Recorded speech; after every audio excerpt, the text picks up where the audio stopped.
400만 원 곱하기 18% 곱하기 11.6858 하면 상시수익액은 841만 원 정도 되고요. 3년일 때는 400만 원 곱하기 18% 곱하기 33.4777 해보면 상시수익액이 2,410만 원 정도. 그리고 5년일 때는 400만 원 곱하기 18% 곱하기 53.4545 해서 상시수익액은 3,848만 원 정도 되겠습니다. 인정되는 장외기간에 따라 금액 차이가 많이 나죠. 그래서 이 장외기간을 올바르게 평가하는 것이 중요하다는 안녕하세요. 사건사고TV 김진우입니다. 지난 영상에서 교통사고 어깨골절 합의금 5가지 항목에 대해 알아보았는데요. 이번 영상은 중요하다고 강조드렸던 6번째 상시수익액에 대한 내용인데요. 사실 앞에 설명드린 5가지 항목들 사실 잘 모르셔도 괜찮습니다. 위자료 휴업선의 간병비 이런 항목들은 입원기간 며칠, 통원기간 며칠, 상해급수 몇 급 이런 부분들이 정해져 있기 때문에 보험회사와 크게 다툴 일은 없습니다. 누가 계산해도 달라질 게 없으니까요. 하지만 이 상시수익액 항목은 다릅니다. 무조건 제대로 알고 가셔야 합니다. 합의금에서 제일 중요합니다. 그 이유는요. 이 상시수익액 항목이 교통사고 어깨골절 합의금에서 가장 큰 금액을 차지하기 때문인데요. 노동능력 상실률이 몇 %냐, 기간은 몇 년이냐에 따라서 수백 수천만 원이 왔다 갔다 합니다. 이 부분을 대부분의 피해자분들께서 잘 모르시다 보니까 보험회사에게 휘둘릴 수가 있다는 거죠. 보험회사가 알아서 많이 산정해 주겠습니까? 당연히 아니겠죠. 그러면 보험회사는 보험금을 적게 지급하기 위해서 어떻게 할까요? 바로 이 상시수익액 항목을 적게 산정하려고 한다는 겁니다. 어떻게? 장애를 아예 인정하지 않는다던가 인정하더라도 조금만 인정하려고 한다는 거죠. 괘씸하죠? 그런데 모르면 억울하게 당하는 겁니다. 자, 그럼 상시수익액이 어떻게 산정되는지 먼저 알아보시죠.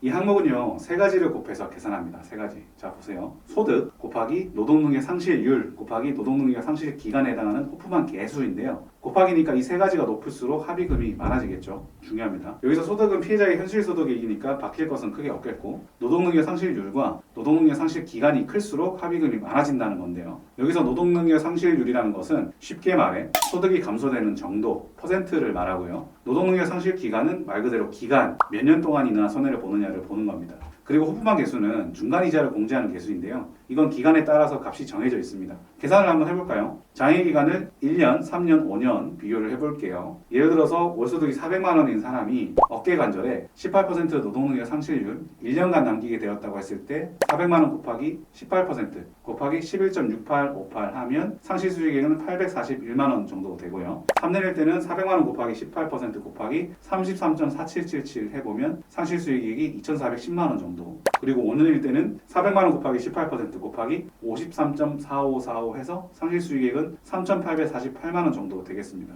인정되는 장애기간에 따라 금액 차이가 많이 나죠. 그래서 이 장애기간을 올바르게 평가받는 것이 중요하다는 겁니다. 이렇게 금액 차이가 많이 나다 보니 보험회사와 가장 많은 분쟁이 있는 부분이 이 상실수익액 항목이에요. 보험회사에서는 여러 가지 근거를 제시하며 적게 주려고 할 텐데요. 이 의견을 반박하기 위해서는 피해자 본인께서 부상 정도와 현재 몸 상태에 대해서 제대로 평가를 받아서 전문적으로 대응을 하셔야 되겠습니다. 그런데 대부분 일반인 분들께서는 보험회사와는 달리 사건을 처리한 경험과 의학적인 지식이 부족할 수밖에 없기 때문에 혼자서 대응하신다면 보험회사를 상대로 이기기가 어렵습니다. 제대로 된 합의금을 받기 어렵다는 얘기죠. 그러면 어떻게 해야 좋겠냐고요? 내 편에서 보험사와 다투어줄 전문가의 도움을 받으시면 되는 겁니다. 전문가 도움을 받고 싶으신가요? 그렇다면 제가 도와드릴 테니 연락을 주세요. 위 전화번호나 카카오톡, 폰메일로 연락주세요. 아래 영상 설명란 보시면 링크가 있으니까 누르시기만 하면 연결되겠습니다. 그리고 카카오톡이나 네이버에서 사건사고 검색하셔도 나오니까요. 편하신 방법으로 문의주세요. 다음 영상에서는 실제 사례를 통해 합의금이 어떻게 산정되는지 계산을 해보겠습니다. 영상 시청해 주셔서 감사합니다.